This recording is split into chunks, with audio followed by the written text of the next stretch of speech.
বিশ্বনবী কিয়ামতের দিন শুধু কাঁদতে থাকবে।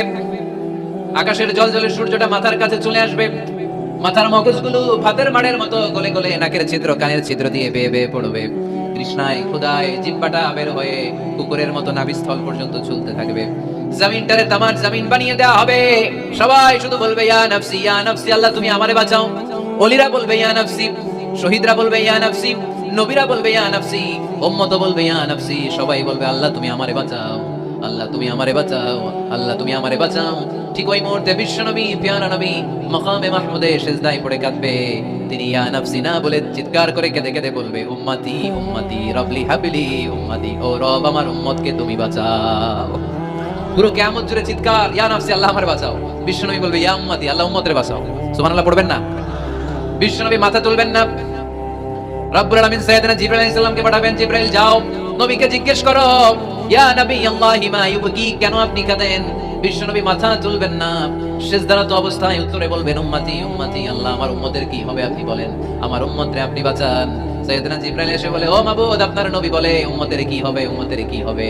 আল্লাহ বলেন জিবরাইল আমার নবীরে যে বলো ইন্না সানুহদিকা ফি উম্মতিকা ফালা নাসু, আমি আমার নবীর দুনিয়ার বুকে যখন মন খারাপ ছিল তখন যেমনি মন ভালো করে দিয়েছি, আজকেও আমার নবীর উম্মতের ব্যাপারে এমন একটা ঘোষণা আমি দেব, এই ঘোষণা শুনে আমার নবী খুশি হয়ে যাবে। সারা দুনিয়ার বুকে নবী যখনই পেরেশান, নবীর মন খারাপ, আমি যেমনি মন ভালো করে দিয়েছি, আজকেও এই কিয়ামতের ময়দানে নবীকে এমন ঘোষণা শোনাবো, এই ঘোষণা শুনে আমার নবী খুশি হয়ে যাবে। চিল্লায় পড়তে হবে আল্লাহু আকবার। আল্লাহ তখন বলবে নবী মাথা তোলেন, মাথা তোলেন, ইরফা রাসাক, নবী মাথা তোলেন, সাল তু'তা, আপনার কান্না আমার সহ্য হয় না, সাল তু'তা, যা যাবেন তাই দেব। ইশফা তুশাফা, যার ব্যাপারে আপনি আজকে সুপারিশ করবেন তার জন্য আমি সুপারিশ কবুল করে নেব। ওয়াসাউফা ইউতিকা রাব্বুকা ফাতারদা, নবী এমন এমন জিনিস আপনারে দেব আপনি খুশি হবেন, তারপরে নবী খুশি হবেন না। নবী অস্থির হয়ে থাকবেন আমাদের জন্য, একটা পতাকা নিয়ে আমাদের সবাইকে নিয়ে আমার নবী প্যারা নবী জান্নাতের দরজার মধ্যে একটা ধাক্কা দিবেন, পড়েন আল্লাহু আকবার। জান্নাতের রক্ষী ফেরেশতা বলবে মান আনতা, আপনি কে?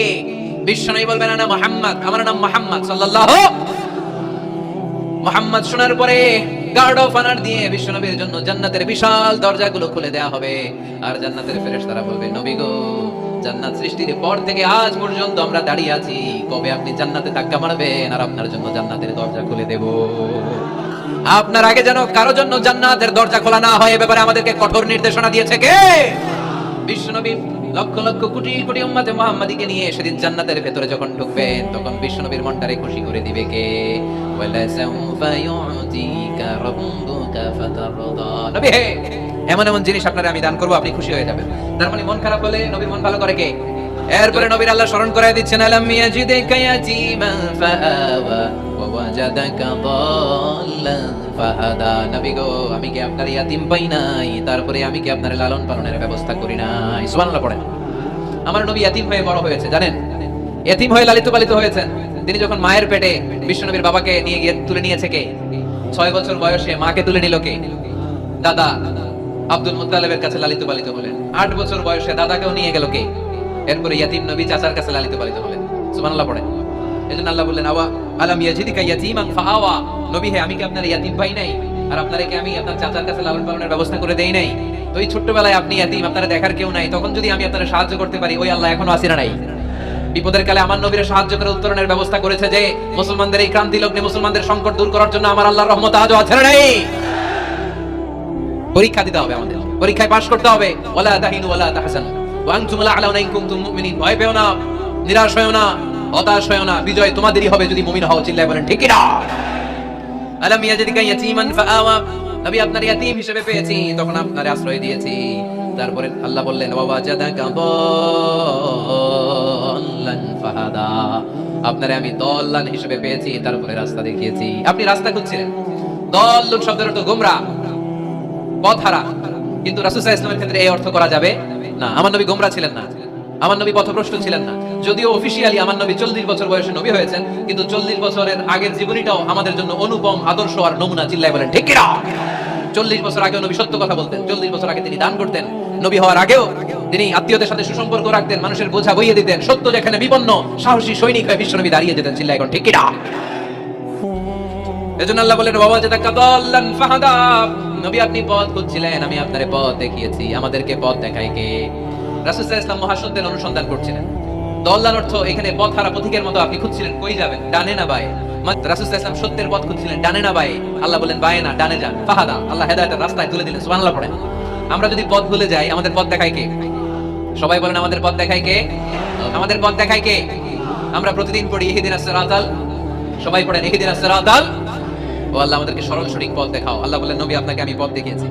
এরপর আল্লাহ বললেন ওয়াজাদাকা আইলান ফাআগনা, নবী আপনি ছিলেন নিঃস্ব, আপনার টাকা পয়সা ছিল না। খাদিজার সাথে বিয়ে দেওয়ার মাধ্যমে আমি আপনার নিঃস্বতা দূর করে ধনী বানিয়ে দিয়েছি। সুবহানাল্লাহ পড়েন। রাসূল সাল্লাল্লাহু আলাইহি ওয়াসাল্লাম মেষ চড়াতেন। মা বা'আসাল্লাহু নাবিয়্যান ইল্লা রাআল গানাম। এই পৃথিবীতে এমন কোন নবী নাই যেই নবী ছাগল চড়ায় নাই। আপনারা ছাগল চড়ান তো? আপনাদের নবীরা ছাগল ছড়িয়েছেন। বুখারীর বর্ণনা, মা বা'আসাল্লাহু নাবিয়্যান ইল্লা রাআল গানাম। এই পৃথিবীতে এমন কোন নবী নাই যে নবী ছাগল চড়ায় নাই। বিশ্বনবী ছাগল চড়াতেন অল্প কিছু পারিশ্রমিকের বিনিময়ে। সুবহানাল্লাহ পড়েন। কারণ আমার নবী শিখিয়েছেন পরিশ্রমে লজ্জা নেই, লজ্জা অলসতায়। ঠিক কি না? পরিশ্রমে কোনো লজ্জা আছে? লজ্জা অলসতায়। ঠিক কি না? রাসূল সাল্লাল্লাহু আলাইহি ওয়াসাল্লামের টাকা পয়সা ছিল না। আম্মা জান খাদিজাতুল কুবরা রাদিয়াল্লাহু তাআলা আনহার সাথে যখন বিয়ে হলো, বিয়ের পরে ধনাঢ্য মহিয়সী নারী বললেন, ইয়া রাসূলুল্লাহ, আমার সম্পদের দরকার নাই, আমি আপনারে পেয়েছি, আপনারে পেয়ে আমি খুশি।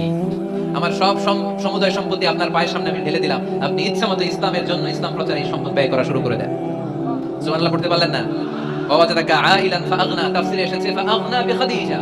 নবী আপনি ছিলেন নিঃস্ব, দরিদ্র, টাকা পয়সা ছিল না। খাদিজার সাথে বিয়ের মাধ্যমে আমি আপনার ধনী বানাই দিলাম। তার মানে নবী আপনি ছিলেন ইয়াতীম, আপনার আমি লালন পালনের ব্যবস্থা করে দিলাম। আপনি পথ খুঁজছিলেন, কোন পথে আগাবেন, পথ দেখাইয়ে দিলাম। আপনি নিঃস্ব ছিলেন, আমি আপনার লালন পালনের ব্যবস্থা করে দিলাম, পথ দেখাইয়ে দিলাম। আপনার টাকা পয়সা ছিল না, খাদিজার সাথে বিয়ের মাধ্যমে ধনী বানাইয়ে দিলাম। সুবহানাল্লাহ। নবীর মন খারাপ তো, নবীর মন ভালো করার চেষ্টা করতেছে। দেখেন বন্ধু বন্ধু রাগ ভাঙায় কি করে। ও নবী আপনি রাগ করেন কেন? ওই যে আপনি ছোটবেলায় কষ্টে ছিলেন, আমি তো ঠিক করে দিলাম সব। ও নবী আপনি পথ খুঁজতেছিলেন, বিপদে ছিলেন, আমি তো পথ দেখাই দিলাম। টাকা ছিল না, বিয়ের পরে টাকার ব্যবস্থা করে দিলাম। তো আপনার টেনশন কিসের? টেনশন তো আমি আল্লাহ। চিল্লায় বলেন ঠিক না? মুমিন কখনো টেনশন করে না। মুমিন তার সব কিছু ন্যস্ত করে দেয় একজনের উপর, তিনি কে? এবার বিশ্বনবীকে 3টা কর্মসূচির ঘোষণা দিয়ে আল্লাহ সূরাটা শেষ করবেন। কর্মসূচি 3টা শুনতে মনে চায়? কর্মসূচি নাম্বার 1 আল্লাহ বলেন ফাআম্মাল ইয়াতীমা ফালা তাকহার। ও নবী কখনো ইতিমদেরকে আপনি তাড়িয়ে দেবেন না, ইতিমদের সাথে খারাপ আচরণ করবেন না। আপনাদের এলাকায় ইতিমখানা আছে নাকি? আছে? টরিকবের মাদ্রাসায় আছে ইতিম? আছে? মাশাআল্লাহ। তো এই যে ইতিমদের সাথে খারাপ আচরণ করতে নিষেধ করেছে কে? ফাআম্মাল ইয়াতীমা ফালা তাকহার। নবী ইতিমদের সাথে খারাপ আচরণ করবেন না, কারণ আপনি নিজেই ইতিম ছিলেন। ঠিক কি না? ইতিমদের সাথে আমরা ভালো আচরণ করব। ইতিমকে ভালোবাসা মানে নবীকে ভালোবাসা, কারণ আমার নবী ইতিম হয়ে বড় হয়েছে। চিল্লায় বলেন ঠিক কি না? যারা ইতিমকে ভালোবাসে তাদেরকে ভালোবাসে কে? বিশ্ব নবী ইতিমদের লালন পালনকারীদেরকে এত ভালোবাসতেন, যারা ইতিমদেরকে যত্ন নেয়, যারা ইতিমদেরকে লালন পালন করে, তাদের উদ্দেশ্যে বিশ্ব নবী বললেন আনা ওয়া কাফিলুল ইয়াতীমি কাহাতাইন। আনা ওয়া কাফিলুল ইয়াতীমি কাহাতাইন। আমার 2টা আঙ্গুল দেখা যায়? সবাই দেখতে পাচ্ছেন? এই 2টা আঙ্গুলের মাঝখানে কি খুব গ্যাপ আছে নাকি বেশি? নাই। বিশ্ব নবী বললেন আনা ওয়া কাফিলুল ইয়াতীমি কাহাতাইন, আমি এবং ইতিমের লালন পালনকারী কিয়ামতের দিন প্রতিবেশীর মতো এইভাবে কাছাকাছি একসাথে থাকবো। এজন্য ইতিমদের সাথে ভালো আচরণ করবেন, ইতিমদেরকে ঘাড় ধাক্কা দিয়ে বের করে দিবেন। অনেকে আছে ইতিমদেরকে ঘাড় ধাক্কা দিয়ে বের করে দেয়, আছে না? নাই? আছে না? আরাআইতাল্লাযী ইউকাযযিবু বিদ্দীন ফাযালিকাল্লাযী ইয়াদউল ইয়াতীম। কিছু লোক আছে যারা আখিরাতে বিশ্বাস করে না, জান্নাত জাহান্নামে বিশ্বাস করে না, তারা দ্বীনকে অস্বীকার করে, ইতিমকে ঘাড় ধাক্কা দিয়ে বের করে দেয়। বিশ্বনবী ইতিম হয়ে বড় হয়েছেন, তাই বিশ্বনবীকে প্রথম কর্মসূচি দিলেন ফাআম্মাল ইয়াতীমা ফালা তাকহার। নবী হে কখনো ইতিমকে ঘাড় ধাক্কা দিয়েন না, ইতিমকে ধমক দিয়েন না, ইতিমকে তাড়িয়ে দিবেন না। অনেকে আছে তাদের হৃদয় শক্ত, চোখ দিয়ে পানি নামে না। এরকম শক্ত হৃদয়ের মানুষ আছে না? নাই? কান্না আসে না, হৃদয় নরম হয় না। এক সাহাবী এসে বললেন ইয়া রাসূলুল্লাহ, আমার হৃদয়টা বড় শক্ত, আমার কলবটা বড় শক্ত, আমার চোখ দিয়ে পানি নামে না, আমার হৃদয়টা আমি নরম করতে চাই, কি করে নরম করব? বিশ্বনবী বললেন হৃদয় নরম করতে চাও? ইরহামিল ইয়াতীম, ইতিমের প্রতি রহম দিল হও। ওয়ামসাহ রাসা, ইতিমের মাথায় হাত বুলিয়ে দাও। ওয়া আত'ইমহু মিন তাআমি, তুমি যা খাবে ওখান থেকে ইতিমরেও খাও। তালিনু কলবু, তোমার হৃদয়টারে নরম করে দিবে কে? ওয়া তুদরাকু হাজাতুক, তোমার মনের নেক মাকাসেদ পূরণ করে দিবে কে? এজন্য মাঝে মাঝে একটু ইতিমখানায় যাবেন, ইতিমদের সাথে বসবেন, ওদেরকে একটু সদকা করবেন, দান সদকা করবেন, ওদেরকে খাওয়াবেন, ওদের মাথায় হাত বুলিয়ে দিবেন। আপনার হৃদয়টারে নরম করে দিবে কে? বাংলাদেশে কিছু লোক আছে ইতিমরে আদর করা তো দূরের কথা, ইতিমের মাল ডাল খেয়ে সব সবার করে দেয়, এরকম আছে না? নাই? ইতিমের সম্পদ খেয়ে ফেলে এরকম টাকাই আছে না? নাই? ভাই মারা গিয়েছে, ভাতিজা আহা মরার আগে ভাই তার আরেক ভাইকে সম্পদ দিয়ে গেল, আমার ছেলেটারে দেখো ইতিম, ছেলের তো কিছু দেয় নাই, ভাতিজার জন্য তো কিছু রাখেই নাই, সব খেয়ে শেষ করে ফেলছে, এরকম আছে না? নাই? আল্লাহ বললেন খবরদার ইতিমের সম্পদ মেরে দিও না, ইতিমের সম্পদ খেয়ে ফেলো না।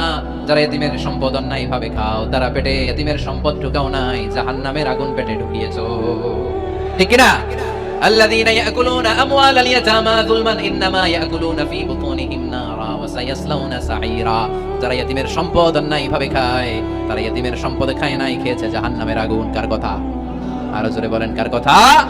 এজন্য আমরা ইতিমের সাথে খারাপ আচরণ করব না। চুয়াডাঙ্গার সম্পদশালী ভাইরা ইতিমের সাথে ভালো আচরণ করেন, ইতিমের মাথায় হাত বুলিয়ে দেন, ইতিমকে খাওয়ান। ইতিমরে ভালোবাসা মানে আমার নবীরে ভালোবাসা, কারণ আমার নবী ইতিম ছিলেন, ঠিক কি না? প্রথম কর্মসূচি ইতিমদের যত্ন নিও। দ্বিতীয় কর্মসূচি ওয়া আম্মাস সাইলা ফালা তানহার। নবী হে, 2 নাম্বার কর্মসূচি, ভিক্ষুককে ধমক দিয়ে কখনো তাড়িয়ে দিও না। সুবহানাল্লাহ পড়েন। ভিক্ষুককে তাড়িয়ে দেয়া যাবে? দিতে না পারলে, আপনার কাছে না থাকলে ভদ্রভাবে বলবেন ভাই নাই, কিন্তু ধমক দিবেন কোনোদিন? দরজায় এসে যদি দাঁড়ায়, কিছু টাকা দেন, কিছু চাল দেন, 2টা ডিম দেন, ধমক দিবেন? ধমক দিবেন? আপনারা বাড়িওয়ালা বানাইছে কে? উত্তর দেন না কেন? বাড়িওয়ালা বানাইছে কে? ওকে ভিক্ষুক বানিয়েছে কে? ওকে বাড়িওয়ালা বানিয়ে আপনারও ভিক্ষুক বানাতে পারতো কে? গাড়ি দিয়ে আমরা রাস্তায় ছুটি, জ্যামের মাঝখানে যখন আটকায় অনেকে এসে টাকা চায়, সুযোগ হলে দিয়েন, ধমক দিয়েন না, মনে কষ্ট দিয়েন না, খবরদার। এতিমের মনে যদি কষ্ট লাগে, আপনার দুনিয়াও শেষ, আখিরাতও শেষ, ঠিক না? খবরদার। যারা ফরিয়াদি, যারা সাইল, যারা ভিক্ষুক, যারা হাত পাতে, তাদের সাথে খারাপ আচরণ করো না। নবী হে, তাদেরকে ধমক দিও না। তোমার গাড়ি যখন জ্যামের মধ্যে আটকে যায়, পথবঞ্চিত শিশুরা, পথ শিশুরা, সুবিধা বঞ্চিত শিশুরা ক্লাসের সামনে এসে নক করে, বলে স্যার 2টা টাকা দেন, কিছু খাবার দেন, কিছু খাই নাই, যদি পারেন দিয়ে দেন, ধমক দিয়েন না। কারণ ওরে পথ শিশু বানাইছে কে? রাস্তার ফকির বানাইছে কে? আপনাকে গাড়িতে বসে আরাম করার সুযোগ দিল কে? ওরে গাড়িতে বসানোর সুযোগ আল্লাহ রাস্তা নাই। আর আপনারে ভাঙ্গা থালা হাতে দিয়ে রাস্তায় নামাইতে আল্লাহর কয় ঘন্টা লাগে? চিল্লায় বলো মুসলমান, কয় ঘন্টা লাগে? 1 সেকেন্ডও লাগে না। এজন্য ওয়া আম্মাল ইয়াতীমা ফালা তাখহার ওয়া আম্মাস সাইলা ফালা তানহার। এতিমকে গলা ধাক্কা দিয়ে বের করে দিও না, আর ফরিয়াদিকে তাড়িয়ে দিও না, খবরদার। সব শেষে আল্লাহ বললেন ওয়া আম্মা বিনিআমাতি রাব্বিকা ফাহাদ্দিস। নবী হে, আল্লাহর যত নিয়ামত আপনি পেয়েছেন, নিয়ামতগুলোর বর্ণনা করে দেন। সুবহানাল্লাহ পড়েন। ওয়া আম্মা বিনিআমাতি রাব্বিকা ফাহাদ্দিস। আপনার রবের দেয়া নিয়ামতের বর্ণনা করেন। আল্লাহ যে নিয়ামত দিয়েছে এটা বর্ণনা করলে দোষ নাই। আল্লাহ আপনারে টাকা দিয়েছে, আপনি শুকরিয়া করেন আর বলেন আলহামদুলিল্লাহ, আল্লাহ দিয়েছে আমারে, এটাতে কোনো গুনাহ আছে? না, বরং আল্লাহ আদেশ করেছে, ইন্নাল্লাহা ইউহিব্বু আইয়ারা আসারা নি'মাতিহি আলা আবদি। আল্লাহ তাআলা তার বান্দাকে কি নিয়ামত দিল তার একটা নমুনা আল্লাহ তার বান্দার মধ্যে দেখতে চায়। আপনি কোটি টাকার মালিক, আপনি ছিঁড়া কাপড় পরতে পারবেন? আপনি কিপটামি করলে কি আল্লাহ খুশি হবে? না। আপনি যদি ধনী হন, আপনার পোশাকে, আশাকে, চলনে, বচনে ওই ধনীর একটা পরিচয় থাকতে হবে। আপনি বলবেন আল্লাহ আমাকে গাড়ি দিয়েছে, আলহামদুলিল্লাহ, শুকরিয়া করবেন। আল্লাহ আমাকে বাড়ি দিয়েছে, শুকরিয়া করবেন কার? নিয়ামত করলে বাড়িয়ে দেয় কে? নিয়ামতের শুকরিয়া যখন আদায় করা কোনো বান্দা শুরু করে দেয়, নিয়ামতের বাড়ি ধারা আরো বাড়িয়ে দেয় কে? লা ইন শাকারতুম লা আযীদান্নাকুম। যদি শুকরিয়া করো আমি বাড়িয়ে দেব। ওয়ালা ইন কাফারতুম ইন্না আযাবি লাশাদীদ। আর যদি না শুকরি করো, জেনে রাখো আমার আযাব, আমার গজব, আমার শাস্তি, আমার পানিশমেন্ট বড় কঠিন। ওয়া আম্মা বিনিআমাতি রাব্বিকা ফাহাদ্দিস। 3 নাম্বার কর্মসূচি, হে নবী, আপনি নিয়ামতের শুকরিয়া করার পাশাপাশি নিয়ামতের বর্ণনা দেন। কি নিয়ামত আপনি পেয়েছেন এটা আপনি বলে বেড়ান, আর শুকরিয়া করবেন একজনের, তিনি কে? তাহলে প্রথম কর্মসূচি ছিল ইয়াতিমের সাথে ভালো আচরণ করতে হবে, ঠিক কি না? চুয়াডাঙ্গার ভাইয়েরা, আমরা কি ইয়াতিমের সাথে আজ থেকে ভালো আচরণ করতে পারবো?